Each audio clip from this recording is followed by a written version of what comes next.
Salut à tous, bienvenue sur ma chaîne Sauvée par la grâce by Lova. Je m'appelle Loveline, je suis chrétienne et je vis à Dubaï.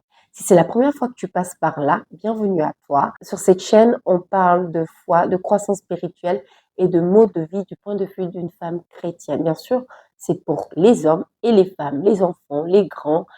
Tout le monde est invité parce que je pense que tout le monde a part au royaume des cieux. Notre objectif premier en cette année 2025, c'est de pouvoir se rapprocher de Dieu et de pouvoir accomplir sa volonté pour notre vie. Et pour cela, je lance des épisodes qui seront basés sur des discussions autour de la foi que je vais intituler Exerce ta foi jusqu'à ce que le Seigneur se montre à toi. Alors bienvenue à ce premier épisode et aujourd'hui, on va parler de la grâce de Dieu. Qu'est-ce que la grâce de Dieu? Comment est-ce qu'on vit avec la grâce de Dieu? Comment est-ce qu'on reçoit la grâce de Dieu? Et comment est-ce que nous, en tant que chrétiens, nous transmettons la grâce de Dieu? Quelles sont les questions autour desquelles aujourd'hui nous allons tourner? Alors, si tu es prêt, installe-toi, prends un thé et on va commencer.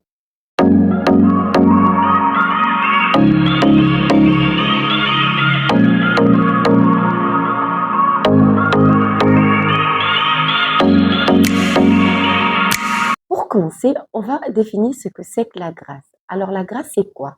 La grâce, c'est un don, une attention, un privilège ou une action que nous recevons sans avoir mérité. Par exemple, le fait que tu te lèves le matin alors que la veille, il y a des gens qui ont perdu leur vie ou qui ne se sont pas réveillés. Ça, par exemple, c'est une grâce. Je vais partir d'une petite discussion que j'avais eue à la messe, à la sortie de la messe avec un des jeunes de mon groupe. Et puis, en fait, on se saluait, on se disait bonjour. Et puis, quand il m'a demandé comment tu vas, je dis je vais bien, grâce à Dieu, merci.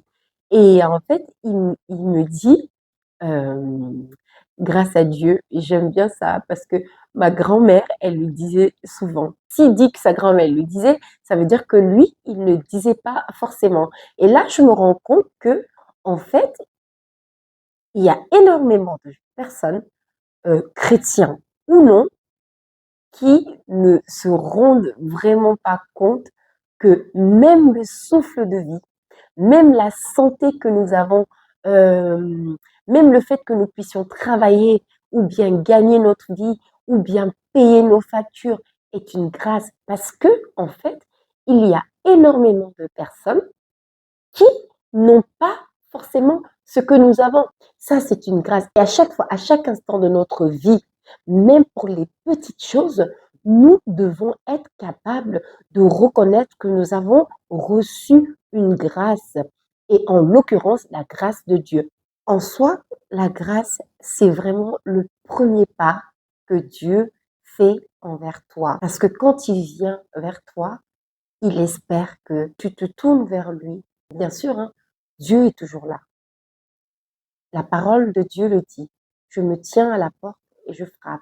Celui qui entend ma voix m'ouvre la porte.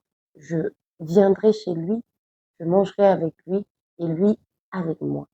Nous avons premièrement la grâce de la rédemption. Nous avons eu la grâce d'avoir eu Jésus qui a été envoyé pour que nous soyons, même en tant que pécheurs, sauvés. Nos péchés ont été pardonnés par la mort de Jésus. La grâce, elle est là, elle existe. Et la parole de Dieu nous dit encore, chaque matin, donc chaque jour, la grâce de Dieu se renouvelle dans notre vie. Maintenant, à toi d'aller la chercher, à toi d'aller la posséder pour qu'elle puisse grandir en toi et te donner la vie en abondance. Ce à quoi nous tous nous aspirons, la vie à flot, la vie en abondance. Et là, on voit bien la différence entre une compétence et la grâce parce que la compétence, tu es formé pour ça et tu arrives à le faire parce que tu l'as appris, parce que tu l'as acquéri, alors tu arrives à accomplir des choses dans le domaine ou lequel tu as été formé. Maintenant, la grâce t'est donnée gratuitement. Tu ne la mérites pas.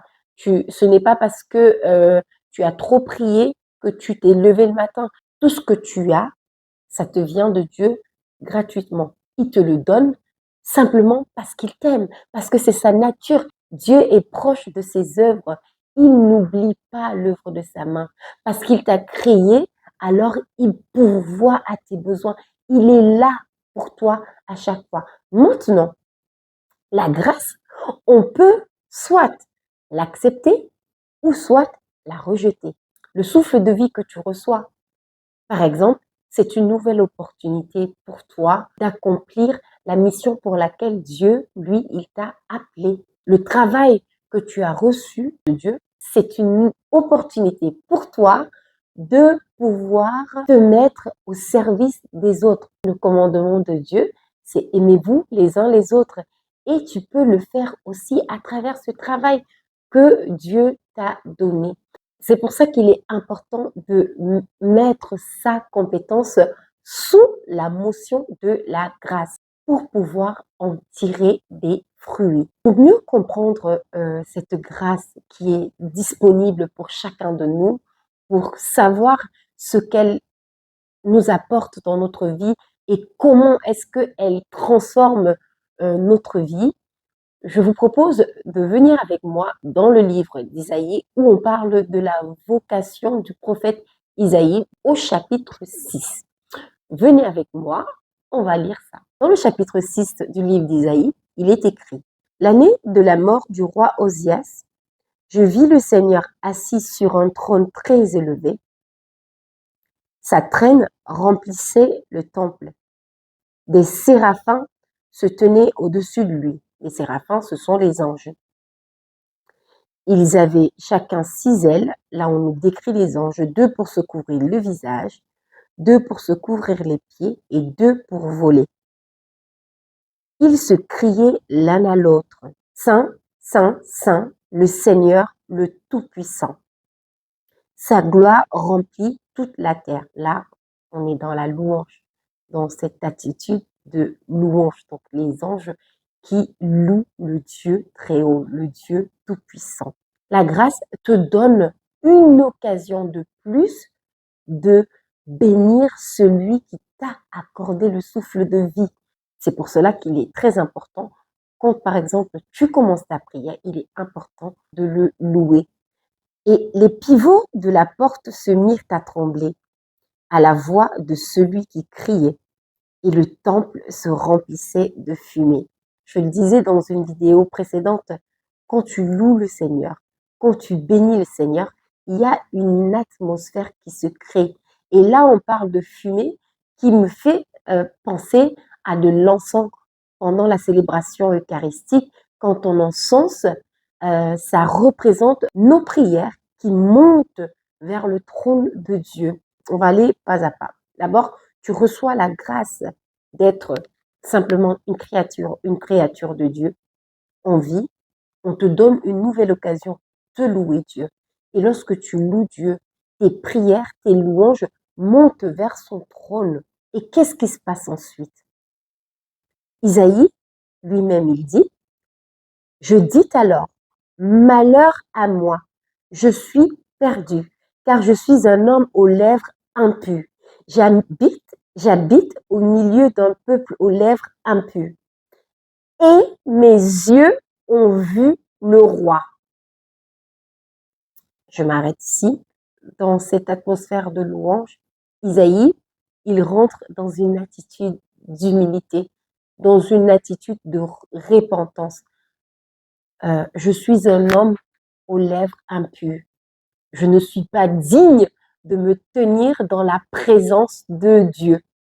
Mais même avec cette indignité, mes yeux ont vu le roi. Même dans notre attitude de pécheur, le Seigneur nous visite. Il vient à nous. Il est présent. Il est là. Même quand nous ne le méritons pas, il est là. Et sa grâce est disponible pour nous. J'ai envie de te dire, tu es éligible pour recevoir la grâce de Dieu. Tu es éligible pour que tes prières soient exaucées. Tu n'es pas trop pécheur pour recevoir la grâce de Dieu. Ne te dis surtout pas que parce que tu as commis telle ou telle chose, encore, je ne te dis pas d'aller pécher, parce que bien sûr, nos actes ont des conséquences. Mais ne te dis jamais que ton péché est beaucoup trop grand pour que tu puisses recevoir la grâce de Dieu. Parce que Dieu est miséricordieux et sa miséricorde s'étend à tous. Donc, ne te dis jamais que tu n'es pas éligible pour cette grâce. Le tout, c'est de pouvoir se mettre dans une attitude de repentance. Et quand tu demandes pardon à Dieu, la puissance de sa miséricorde, par son esprit qui habite en toi, te purifie, te sanctifie. Et quand on va plus loin, il est écrit: l'un des séraphins vola vers moi, l'un des anges vola vers moi, tenant dans sa main une braise. Et les braises, on sait ce que c'est, hein? C'est très très chaud. Il me toucha la bouche et dit: dès lors que ceci a touché tes lèvres, ta faute, ton péché est effacé. Ta faute est écartée, ton péché est effacé. Je l'ai dit, la puissance de la miséricorde de Dieu. Et à quoi nous assimilons souvent l'esprit? On assimile l'esprit au feu. Alors cette braise représente l'esprit de Dieu qui agit au-dedans de toi pour te purifier de ton péché. C'est pour ça que aussi il est important quand tu fais ta prière, par exemple, d'invoquer l'Esprit Saint pour qu'il vienne te sanctifier, pour qu'il vienne te purifier afin que tes prières qui montent vers Dieu soient bien évidemment pures, sincères, pour pouvoir toucher le cœur de Dieu. Et plus loin, on dit: j'entendis alors la voix du Seigneur qui disait: qui enverrai-je? Qui donc ira pour nous? Et le prophète Isaïe dit: me voici, Seigneur, envoie-moi. Et là, on voit ce que la grâce de Dieu peut entraîner en nous sur cette fin. Quand le prophète Isaïe, après avoir reçu la grâce qui l'a purifié, ensuite, il se met en mission. Le Seigneur lui dit: qui enverrai-je? Il dit: Seigneur, me voici, envoie-moi. Ça me fait penser à une image que je veux partager avec vous. En fait, quand on mange le repas, quand on a un repas et qu'il est hyper chaud, quand on prend la bouchée du repas chaud, quand ça nous brûle, quel est notre réflexe? En premier, qu'est-ce que tu fais? Tu ouvres la bouche pour pouvoir laisser sortir de l'air. Pourquoi le séraphin n'a pas, par exemple, mis la braise, disons, sur le pied d'Isaïe? Pourquoi il n'a pas mis la braise, disons, sur sa tête? On nous a précisé que le séraphin a touché avec la braise les lèvres d'Isaïe. Je pense que cette image de repas dans notre bouche qui est chaud et qui nous pousse à ouvrir la bouche pour laisser sortir de l'air, ça me fait penser au fait que lorsque la grâce, elle arrive en toi, toi dans une attitude d'humilité, par le Saint-Esprit qui habite en toi, tu agis en enfant de Dieu en témoignant de son amour. Tu témoignes de l'amour de Dieu dans ta vie. Et comment tu peux le faire? Par exemple, en étant présent pour les autres, dire des paroles bienveillantes, par exemple, mettre de la paix là où il y a de la discorde, donner à manger à un pauvre à travers la grâce que tu as reçue de Dieu. Tel est ce que la grâce que nous recevons gratuitement peut transformer en nous. Je tiens à rappeler, parce que je pense que je l'ai dit au début, la grâce de Dieu est présente, elle est disponible en toutes circonstances. Elle est là. Le Seigneur attend juste que nous saisissions cette grâce pour que cette grâce puisse transformer notre vie. Et cela me fait penser au chapitre 5 de l'Évangile selon saint Luc où Jésus va à la rencontre de Simon qui était parti pêcher toute la nuit et qui n'a rien pu ramener comme poisson. Et quand Jésus arrive, qu'est-ce qu'il fait? Il monte dans la barque de Simon. Euh, la barque en soi, ça représente quoi? En fait, Simon, c'est un pêcheur. La barque, c'est toute sa vie. Toute sa vie se résume à ça. C'est son outil de travail, c'est son gagne-pain. En fait, toute sa vie, ça se résume à cette barque. Qu'est-ce qu'il fait Jésus? Il vient et sans demander la permission, il monte dans cette barque. Ça, par exemple, c'est la grâce que Simon a eue de pouvoir recevoir le Seigneur dans sa vie. Et pour ne pas couper le fil, quand il monte dans cette barque, il dit à Simon, jette ton filet. Il est juste au bord de l'eau. Il a été au tout milieu et où normalement il y a tout plein de poissons, il a rien pris. Et là, il est sur le rebord. Et Jésus lui dit quand même, jette ton filet. Tu te dis, bon, moi je suis pêcheur, c'est mon travail. Normalement, je sais ce que je fais. Toi, charpentier, tu peux pas venir me dire à moi, pêcheur, de jeter mon filet. Alors toute la nuit, j'ai été là-bas, j'ai essayé de prendre des poissons et j'ai rien eu. Mais la grâce que Simon a reçue, il utilise cette grâce et il dit à Jésus, j'ai peiné toute la nuit, je n'ai rien pris, mais parce que tu es venu à moi, alors je laisse cette grâce me transformer et je jette mon filet. Et qu'est-ce qui se passe quand tu reçois la grâce et que tu l'acceptes? Tu reçois la vie en abondance. Lui, il a reçu énormément de poissons en abondance. Alors quand la grâce se manifeste et que nous, en tant que chrétiens, nous la recevons, ce que nous recevons, c'est la vie en abondance. Et ensuite, quand il reçoit cette grâce, il se jette aux pieds de Jésus et il dit, Seigneur, je ne suis pas digne. La grâce de Dieu en nous fait rentrer dans une attitude d'humilité, de repentance. Et quand tu te répands, l'Esprit de Dieu qui est en toi agit et te donne cette possibilité de pouvoir recevoir la vie en abondance, de pouvoir prospérer, d'avoir plus de miracles dans ta vie, de pouvoir recevoir ce que tu demandes et même au-delà. Et après, normalement, vient le temps de la mission et Jésus qui lui dit, désormais, ce sera des hommes que tu prendras et non pas des poissons. Tu pêcheras des hommes. Donc, tu ramèneras dans le royaume de Dieu des hommes. Là, quand tu as reçu la grâce te transforme et ensuite, tu es obligé de pouvoir la partager. Tu dois la partager parce que tu ne peux pas la garder en toi. Il faut que tu la partages pour qu'elle puisse fleurir. Donc, nous sommes invités à pouvoir se saisir de la grâce que nous recevons chaque jour de Dieu, de ce privilège que nous recevons de vivre, de ce privilège que nous recevons de pouvoir travailler et avoir cette possibilité d'aider les gens que tu rencontres dans ton travail, à l'église, dans ta vie de tous les jours. Ta manière de vivre peut être une manière pour toi de pouvoir répandre cette grâce que tu as reçue. Et je tiens à rappeler que cette grâce, nous ne la méritons pas. Aucune prière, aucun jeûne ne peut égaler cette grâce que nous recevons. Elle est gratuite. Le Seigneur nous la donne gratuitement. À nous de pouvoir s'en saisir et de pouvoir la répandre comme il faut. Et juste un petit témoignage, je me rappelle quand j'ai été en vacances de Noël, j'avais ma cousine de qui je suis très proche qui me disait, euh, en fait, comment tu fais pour prier? J'aimerais bien prier comme toi et tout.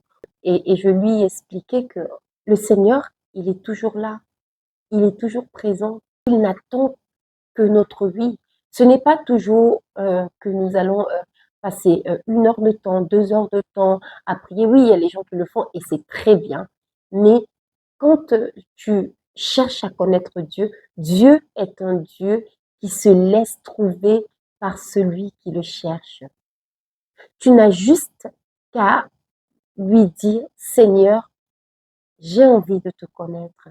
Seigneur, accorde-moi cette grâce de pouvoir être dans ta présence de pouvoir te connaître, de pouvoir comprendre ce que tu attends de moi, de pouvoir agir comme toi tu le veux. Et je ne cesserai de le dire, le Seigneur se tient à la porte de ton cœur. Tu n'es pas trop pécheur pour recevoir de lui. Parce que même si tu faisais toutes les prières du monde, ça ne serait pas assez pour le sacrifice qu'il a fait de son fils. Ce ne serait pas assez. De base, nous avons déjà la rédemption. Nous sommes sauvés par le sacrifice de Jésus déjà.